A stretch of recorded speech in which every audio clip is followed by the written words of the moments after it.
erim bittasini ikkinchi qilarkan o'qigan ishlarni men qilmas ekanman xunuk, lekin erim sevib qolibdi. U sizni xayolingizda xurik, eringizni ko'zi bilan bir qarang.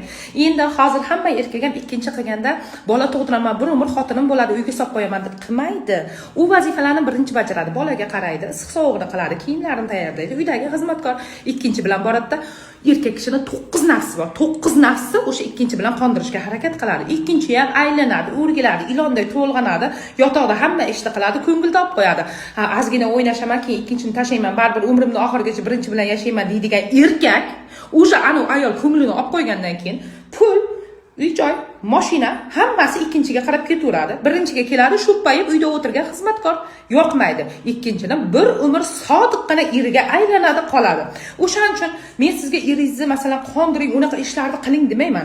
Lekin imminda erni ko'nglini olish uchun ham zo'r apparatlar, bir narsalar, mazlar, toraytiruvchi kremlar hammasi bor. Yordam sizga